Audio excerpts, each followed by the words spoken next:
rentable, tout produit confondu et pas que pour le foot. Ce n'est plus une équipe donc, c'est une compilation de stars du ballon rond. Le meilleur français, Zidane, le meilleur anglais, Beckham, le meilleur brésilien, Ronaldo, et puis c'est surtout un système mis en place par son président, Florentino Pérez, qui a su apporter au club son génie du marketing et ses relations avec le Premier ministre, José María Aznar. Décryptage, Cécilia Doge sur des images de Johan Cart.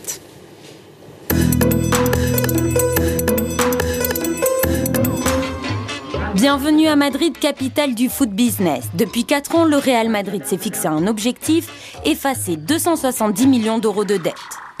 Aujourd'hui, mission accomplie, le Real est devenu le 2e club le plus riche du monde.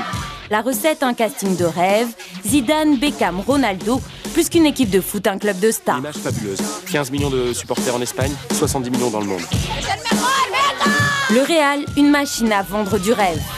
Le Real, c'est Disney. Zidane, c'est Mickey. Nous sommes ici pour gagner un match de football. C'est ça le plus important. Chaînes de télé, journaux, produits dérivés, tournées mondiales, le Real est devenu une marque déposée. À la tête de cet empire, Florentino Pérez. En 4 ans, il a atteint son but, il est devenu le maître de la ville.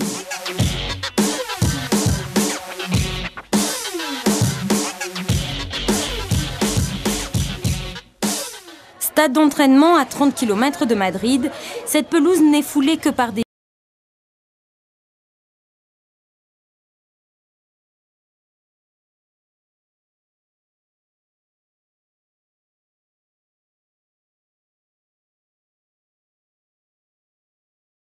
Un cercle très fermé.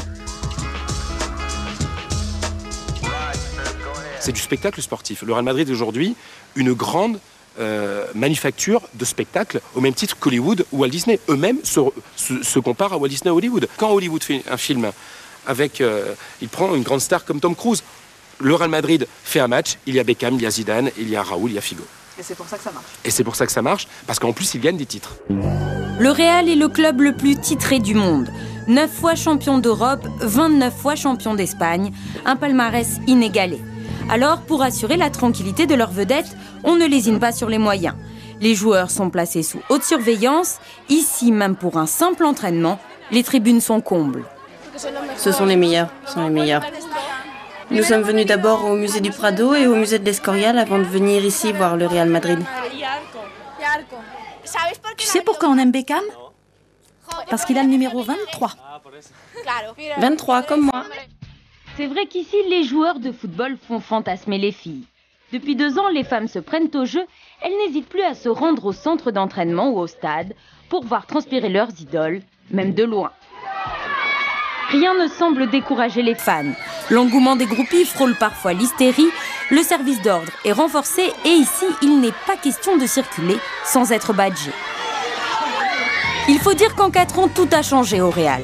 Les footballeurs sont devenus des divas et ont acquis une dimension planétaire. Beckham pour le marché asiatique, Zidane pour les pays méditerranéens. On compte 80 millions de fans du Real dans le monde. Le club madrilène est parti à la conquête du monde sous le commandement d'un capitaine d'industrie. Florentino Pérez, le Bouygues espagnol, un homme intouchable.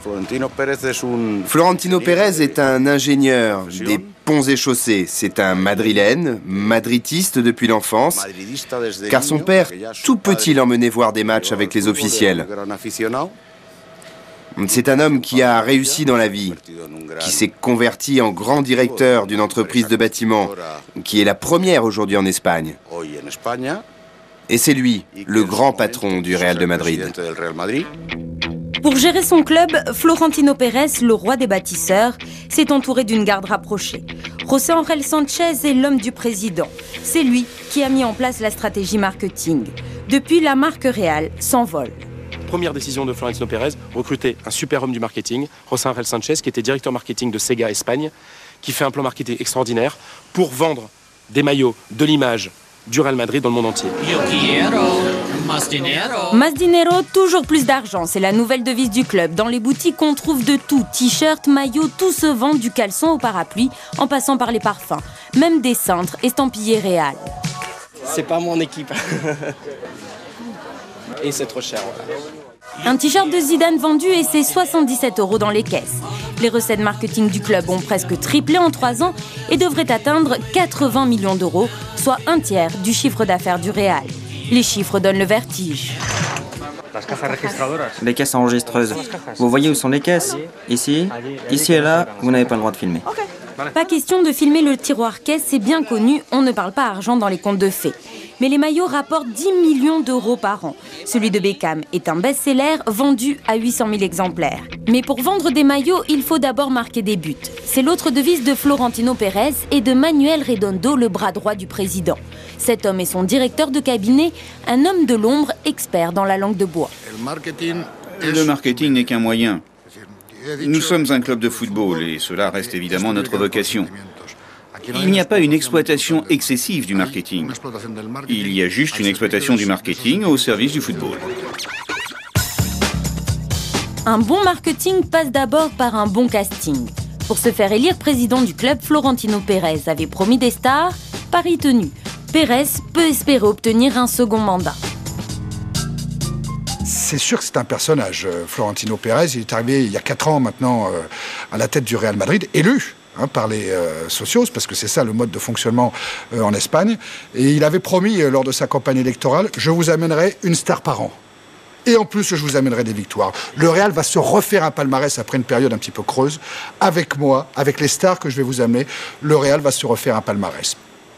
Il tient son pari. Il avait dit, si je gagne, je veux avoir Figo au Real Madrid. Il l'a dit, il l'a fait. Un transfert par an, de quoi faire sauter la banque. David Beckham, 35 millions d'euros.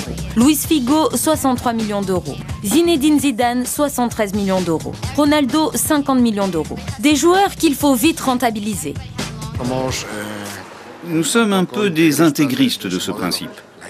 L'idée, c'est qu'effectivement, nous avons commencé avec ce principe et l'on peut supposer que nous allons continuer, au moins pendant quelques années. Mais pas nécessairement, parce que la vraie méthode, c'est qu'il nous faut les meilleurs joueurs.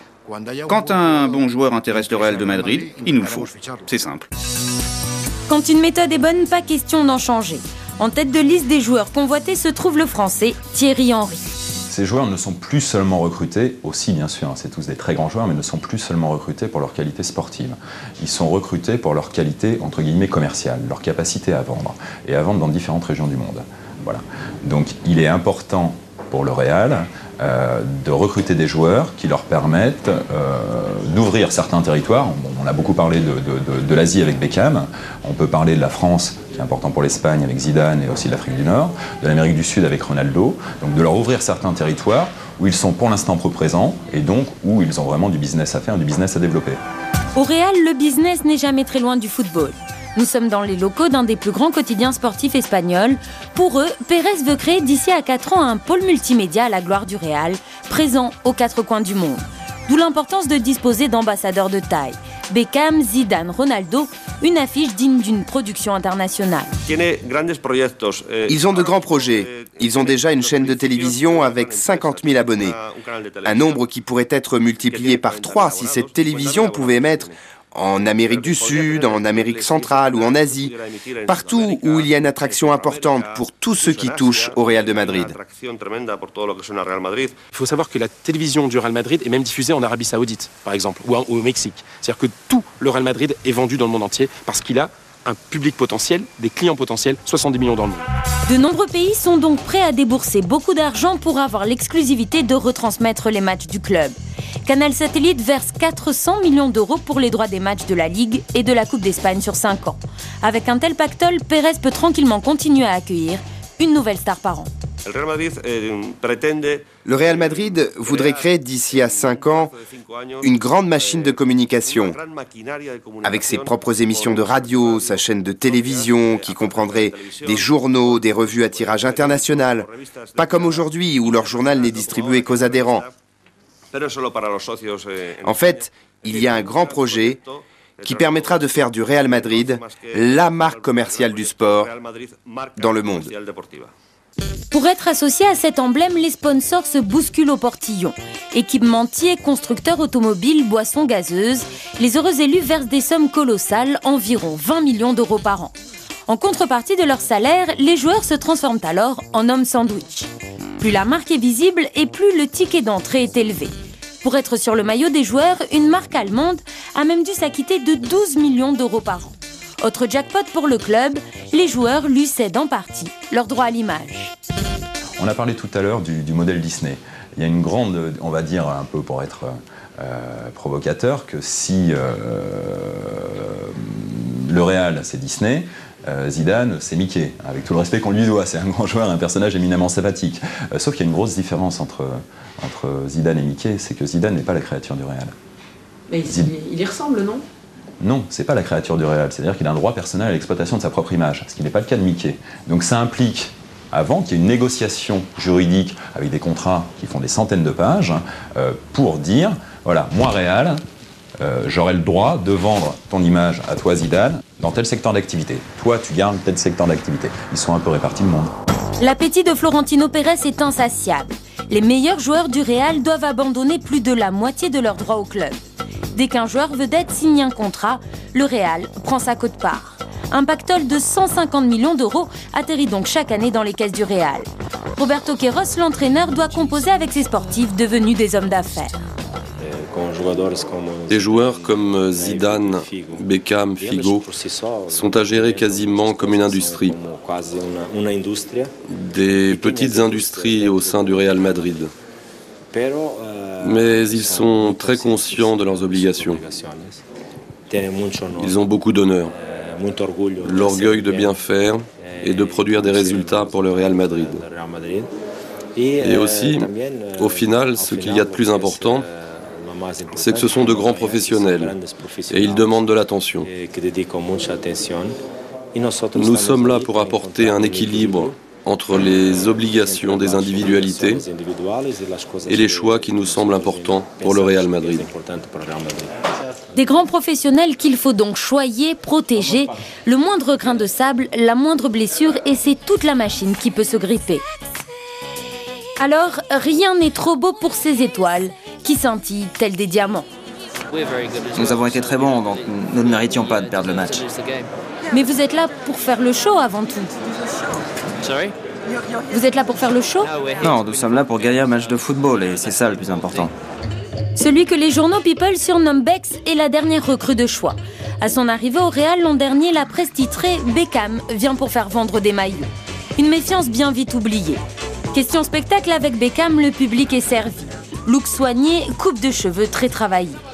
Pour voir les Harlem Globetrotters du ballon rond, la foule se presse. 75 000 personnes viennent soutenir le Real tous les week-ends. Laurent est étudiant, fan du Real, il nous fait visiter ce stade mythique. Ici, c'est un petit peu le Hollywood du foot. Il y a tout ce qui se fait de plus grand est ici, tout ce qui se fait de plus incroyable en termes de football, c'est ici. Mais c'est aussi un lieu par lequel passe n'importe quel Madrilène est passé par là. C'est comme venir au Prado, c'est comme aller voir la Tour Eiffel à Paris. Ici, on vient voir le Bernabéu une fois dans sa vie. On fait des visites avec la classe. Bref, c'est l'endroit par excellence à Madrid où il faut avoir été. Le stade Santiago Bernabéu est ici un monument historique. Un trésor du patrimoine devenu trop petit. Florentino Pérez doit refuser du monde, mais impensable de perdre de l'argent. Des travaux d'agrandissement sont prévus pour accueillir fin 2004 85 000 spectateurs. La visite est impressionnante. J'ai vu d'autres endroits, mais j'ai jamais rien vu d'aussi démesuré. Le club madrilène reste fidèle à sa devise. Ici, rien n'est gratuit. Pour visiter le Santiago Bernabéu, les aficionados doivent s'acquitter de 9 € par personne. Les bons résultats des merengues ont dopé les visites du stade. Ici, c'est un peu le pèlerinage d'avant-match. Pour les supporters du club, fouler la pelouse des Galactiques est devenu un passage obligé. Et lors des matchs, célébrités et leaders politiques se pressent. Dans les loges du stade, on donne des rendez-vous d'affaires. On vient autant pour voir que pour être vu. On est aussi dans un endroit où on parle business. Donc on dit, par exemple, on fait une bouffe, on se rappelle. Ici, on pourrait dire, on fait un match de foot au Bernabéu et on se rappelle. On emmène donc un fournisseur ici dans les loges, devant une petite coupe de champagne, en regardant un grand spectacle de qualité et avec des stars. Bref, on a aussi un système de chauffage incroyable qui permet, en plein hiver, d'être en t-shirt à regarder un match de foot. On se sent comme au cinéma, on a son popcorn, son coca et on regarde les plus grandes stars du monde, en termes de football certes, mais les plus grandes stars sur un terrain de foot qui donne un spectacle incroyable. Un stade équivalent au Stade de France comble à l'année, de quoi faire rêver n'importe quel club français. La billetterie représente à elle seule un tiers des revenus du Real et le public s'abonne à l'année. Ah ouais, moi je supporte Zidane, mais là Figo, ouais, Luis Figo. Je suis fan du Real, quoi. Parce que c'est l'équipe des All-Stars et puis il y a Zidane et puis Figo, quoi. C'est mon préféré, Figo. Le club fonctionne comme une association, une sorte d'association géante de 82 000 adhérents. On les appelle des socios. Ils payent une cotisation annuelle et en échange, ils élisent le président du club et peuvent assister s'ils le souhaitent à tous les matchs. Je crois que c'est une organisation différente dans le football espagnol qui marche beaucoup avec les socios, ce titre de supporter qui donne accès à une place au stade et qui se transmet des fois de père en fils, qui est un petit peu dans l'héritage. Si vous avez un ticket comme ça et vous êtes membre du club, vous pouvez acheter quand il a des places, d'accord? C'est seulement les socios qui achètent? Les socios seulement, exclusivement socios. Et depuis combien de temps vous êtes sociaux? 1949. Je suis vieux. Socios de père en fils, mais pour les petits nouveaux, il existe aussi les cartes de madridistes. C'est l'échelon juste en dessous de sociaux en fait. On a quelques avantages sur les places. On a un jour pour appeler, pour réserver les places, de plus que les autres alors. Et un jour de plus pour les réservations, c'est souvent indispensable si on veut obtenir une place pour assister au match du Real. Pour tous ceux qui ne sont ni socios ni madridistes, il reste une dernière solution, le marché noir. Un marché florissant, les places se monnaient 2 à 3 fois plus cher qu'au guichet. Et alors, vous l'avez payé combien finalement? 70 € chacune. 70 € chacune? Ouais. Au départ, elles étaient à 80 €. Et on en a vu même à 100. Ouais. Le plus bas qu'on a vu au niveau de tous les vendeurs, c'est 70 €. Vous avez l'impression d'avoir fait une bonne affaire? On verra demain. On verra si le Real gagne déjà. Voilà pourquoi, pour s'offrir son plus beau jouet, Florentino Pérez n'a pas eu à débourser d'argent. Contrairement aux autres clubs européens, il n'a pas eu à devenir actionnaire majoritaire, mais juste à mener campagne, tel un homme politique pour se faire élire. Les résultats sont, sur le point de vue sportif, très bons, sur le point de vue de spectacle, très bons, sur le point de vue de la gérance du club, du marketing, de la marque, de dimension multinationale, très bons. Et alors là, Florentino Pérez, on peut dire, il est sympa, il n'est pas sympa, il gère avec la main du fer ou non, ça marche. Alors, je crois qu'il est un bon président pour ça. À peine élu, Florentino Pérez réalise un coup de maître, effacer la dette du Real. Le club possède alors 150 hectares en plein centre-ville. Petit problème, ces terrains sont inconstructibles. Grâce à ses bonnes relations avec les élus, il obtient les permis de construire. C'est le jackpot. La dette du Real Madrid, qui s'élevait à plusieurs millions, a été liquidée grâce à la requalification de l'ancienne cité sportive. En fait, dans cette affaire, il fallait requalifier les terrains et les faire passer de zones sportives en zones constructibles. Et ça, Florentino Pérez l'a très bien fait. Il s'est appuyé sur une forme légale et démocratique. Pour pouvoir agir, il fallait qu'il obtienne le vote de la mairie et le vote du gouvernement autonome de Madrid. Eh bien, il a réussi à avoir les deux.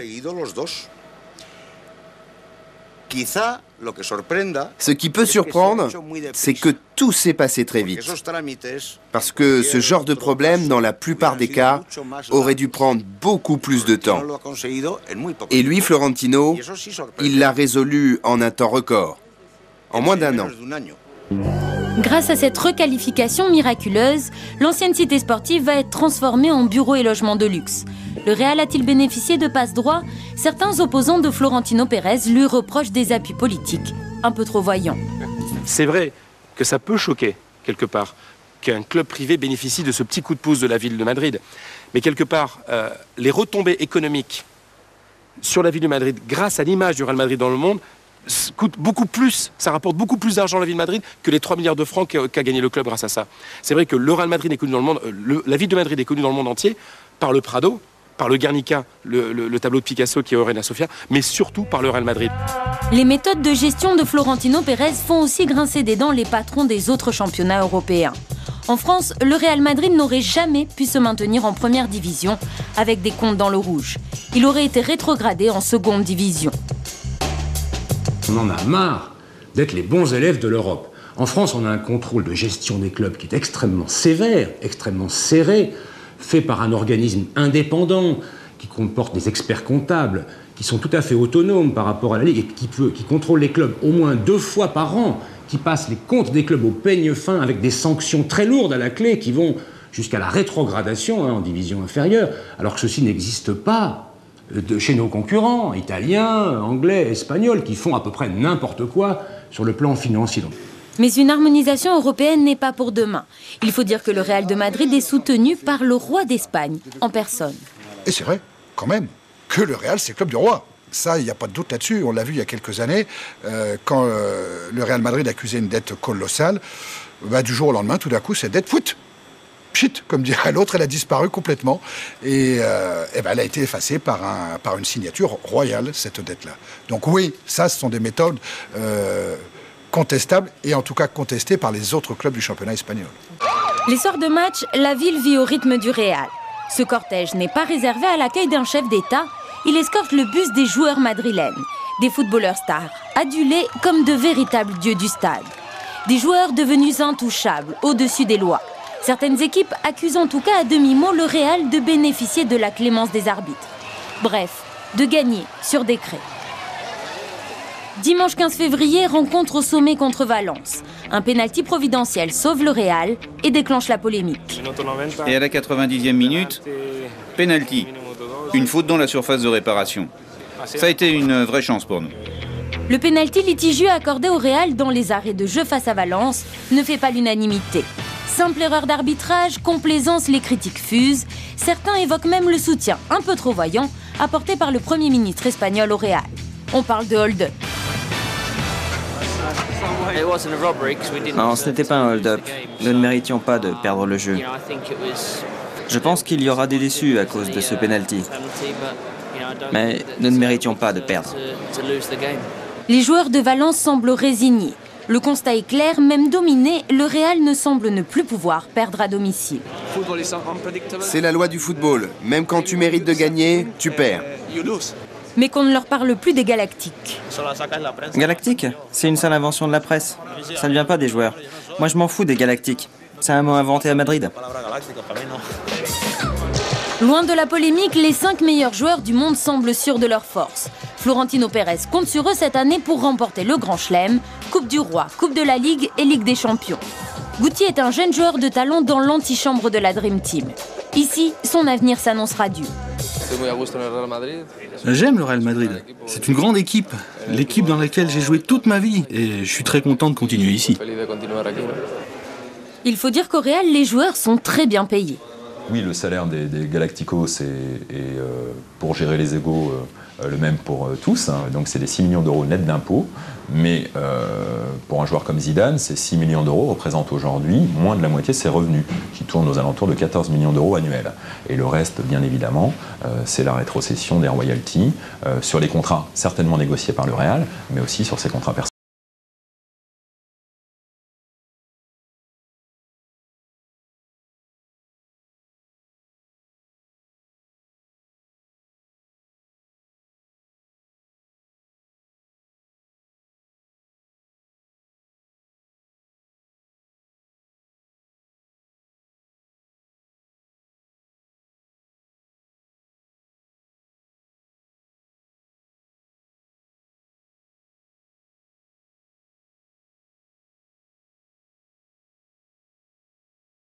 On va évoquer les coulisses du Real Madrid de Didier Roustan. Bonsoir. Vous êtes journaliste spécialisé foot à l'équipe TV.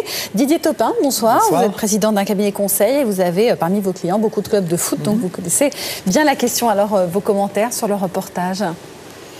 Il est très bien fait, quoi. Il résume un petit peu la situation. On a l'impression que plus ça va, même si Didier me contredira, plus ça sera quand même au détriment du sportif d'une manière générale, quoi. Enfin, disons qu'on sent que tout est tellement standardisé qu'on ne sent pas un petit peu la sueur et l'émotion. Ils veulent vendre du rêve, mais le football, l'émotion, c'est plus fort encore. Cette comparaison avec Disney, par exemple, elle vous paraît juste? Entre autres, oui. Mais dans Disney, au moins, il y a les Rap-Tout, il y a Géo Trouve-Tout, tandis que là, il n'y a que des Mickey, quoi, quelque part.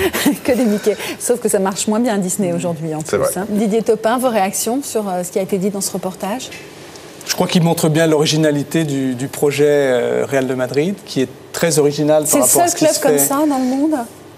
C'est pas le plus riche, comme on l'a dit dans ce reportage, c'est Manchester United. Mais Manchester United a mis 15 ans pour bâtir son histoire, qui est extrêmement solide, et ils ont presque les mêmes chiffres, même des chiffres supérieurs à ceux du Real, mais Real a mis 4 ans pour partir d'une situation dramatique au niveau financier et arriver à quelque chose qui est à peu près équilibré. Donc c'est pour ça qu'on s'éloigne aussi, avec tous ces enjeux, un petit peu du sport, parce que l'économique devient si important, si vous voulez, que comme on l'a dit également dans ce reportage, il est capital que le Real Madrid remporte tous les titres et fasse un triplé historique. Et le problème avec le sport, c'est pas parce que vous êtes le plus riche que vous allez gagner, parce que Dieu merci, il y a encore des tas de petites choses. Et d'un certain côté, quand vous êtes le plus riche, vous êtes condamné à gagner, non? Est-ce qu'ils ont encore le droit de perdre? Je crois que c'est justement là l'intérêt des projets Manchester et Real, c'est qu'ils créent quelque chose de beaucoup plus profond que le simple résultat sportif. La marque, elle va avoir une rémanence, elle est très forte, et il va y avoir des années où ils ne gagneront pas. L'année dernière, ils n'ont pas gagné. Et la passion n'est pas partie. Au contraire, leurs résultats ont continué à progresser. Je demande à voir. L'année dernière, effectivement, ils n'ont pas gagné, mais ça a été un drame. Ils ont quand même gagné le championnat d'Espagne, ce qui n'est pas rien. Ils se sont fait éliminer en demi-finale de la Ligue des Champions, c'est pas si mal.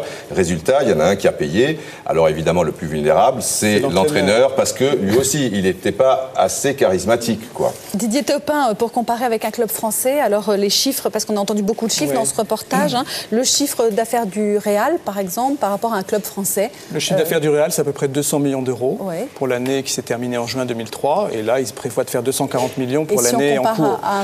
Eh bien, le plus gros club français, c'est l'Olympique Lyonnais, qui a fait 92 millions d'euros de chiffre d'affaires. Donc un peu moins de la moitié. Beaucoup moins, oui. Les salaires de Beckham et Zidane par rapport à des stars d'un club français? Ils l'ont dit, le chiffre est exact, puisque c'est plus que 6 millions d'euros net. C'est ça qu'il faut bien comprendre. 6 millions d'euros net d'impôts. Ouais. En France, un président de club qui donne 2 millions d'euros bruts, déjà c'est un très gros salaire. Alors là, c'est important au niveau des salaires, parce que pour des problèmes d'ego aussi, on a mis tous les salaires des 5 galactiques au même niveau. On les emmène quand même en Asie, au bout du monde, comme ça, pour les exhiber, en fait, pour les montrer, quoi. C'est vraiment... On peut voir ça de façon négative, en disant on les exhibe. On peut voir ça de façon positive. Cette équipe crée beaucoup de passion. Et pourquoi les Asiatiques n'auraient pas le droit de la voir jouer? Alors Didier va dire, oui, quand ça se fait en plein milieu, dans une semaine où il y a un match de championnat le samedi d'avant et un samedi d'après, c'est pas très rationnel. Là, il faut savoir qu'entre 2 tours de Ligue des Champions, enfin entre le match aller et le match retour, c'est-à-dire très prochainement, avant le match retour à domicile contre le Bayern Munich, ils vont se rendre 2-3 jours en Afrique du Sud. Et c'est vrai que même si on y va en première classe ou tout ce qu'on veut, on serait quand même dans de meilleures conditions. Qu'est-ce qui va se passer si ça marche moins bien, les résultats? Ils les jettent, ils en achètent d'autres? Qu'est-ce qui peut se passer? Non, ils ne pourront pas, parce que les contrats, comme vous disiez, c'est avec des centaines de pages, et puis ils sont quand même sensiblement les meilleurs joueurs du monde, quoi. Donc... C'est un club qui fonctionne vraiment comme en politique, puisqu'on l'a vu avec le système des sociaux, qui sont des adhérents, en fait, à l'association. Il n'y a pas d'actionnaires, mais ce sont juste des adhérents. Le président doit se faire élire, donc actuellement, le président est en campagne. C'est comme ça dans tous les clubs espagnols, oui. C'est ça, et donc il fait une campagne comme une campagne politique, puisqu'il doit être élu par les 80 000 membres. Et qu'il n'y ait pas une autre personne qui profite un petit peu de tout ce qui met en place. Est-ce qu'il peut y avoir quelqu'un d'autre qui se présente Mais il peut bien sûr y avoir quelqu'un d'autre qui se présente, mais le mauvais côté de ça, parce qu'il y a beaucoup de bons côtés, c'est que ceux qui se présentent font des formidables promesses et qu'après il faut qu'ils les tiennent. Oui. Et lui, il les a tenus quand même pour l'instant. Merci en tout cas Didier Roustan, merci Didier Topin. Il n'y a pas que le Real en Espagne, il y a de nombreux autres clubs bien sûr, dont l'Espagnol le Barcelone, et l'entraîneur n'est autre que Luis Fernandez. Il vit en Espagne, c'est là que nous sommes allés le rencontrer pour lui poser justement quelques questions sur la puissance du Real Madrid. Quand tu payes pour voir le Real, tu n'es jamais déçu. Parce que quand les gens vont au Bernabéu, au Real, et que pendant 90 minutes, ils savent qu'il va se passer quelque chose, que de Roberto Carlos, que de Zidane, que de Figo, que de Raúl, que de Ronaldo, que de Beckham, de ces 5-6 joueurs, ils vont avoir, ce soir-là, ils vont avoir quelque chose qui est totalement différent à ce qu'ils ont l'habitude de voir. Là, ils vont en avoir pour leur argent. C'est que lorsque tu vas au théâtre, que tu vas au cinéma, tu as envie de voir un acteur bien jouer. Et ça, c'est très important. Qu'est-ce qui fait aimer Marseille? Qu'est-ce qui fait aimer Paris Saint-Germain? Qu'est-ce qui fait aimer le Real? C'est un club, c'est une histoire, c'est un maillot, c'est une identité. Quand on s'identifie au Real, c'est-à-dire que c'est parce qu'on aime le Real, parce qu'on a aimé le Real des années 50, et qu'on aime maintenant le Real d'aujourd'hui. Parce qu'ils veulent que le Real des années 50 était fort et que celui d'aujourd'hui, il faut qu'il soit aussi fort. Et c'est ça que les gens, quand ils achètent quelque chose, ils achètent parce qu'ils aiment. Tu as plusieurs produits dans le football. Tu as le Real, tu as le Barça, tu as Marseille, tu as Paris, tu as la Juve, tu as l'Inter, tu as le Milan. C'est le business. Les clubs, maintenant, ils ont chacun leur télévision. Ils ont chacun leur télévision. Le Real a sa télévision, le Barça a sa télévision, Marseille a sa télévision. Pourquoi ? Parce qu'ils savent qu'avec ça, ils peuvent se permettre encore de pouvoir mieux vendre l'image du club. Les rémunérations, les salaires en conséquence, ce ne sont pas les joueurs qui les fixent. Ce sont les clubs. C'est en fonction du talent. Attends, quand on paye un Zidane, quand on paye un Ronaldo, quand on paye un Beckham, quand on les paye comme on les paye, mais je suis hyper content, je suis hyper heureux. Parce que ces garçons-là, imagine-toi ce qu'ils amènent dans ces grands clubs. De l'image, du talent, de l'émotion et une certaine jouissance. C'est-à-dire que quand tu les vois jouer, putain, tu es en admiration. Moi, j'ai les yeux grands ouverts. Je les ai vus de près. Ils ne volent pas leur salaire. Si je leur donnerais le double. Ouais, déjà de ce qu'ils ont, je leur donnerais le double. Voilà, pour le plaisir procuré, on leur donnerait bien le double. C'était Luis Fernandez, merci à lui. On continue cette émission.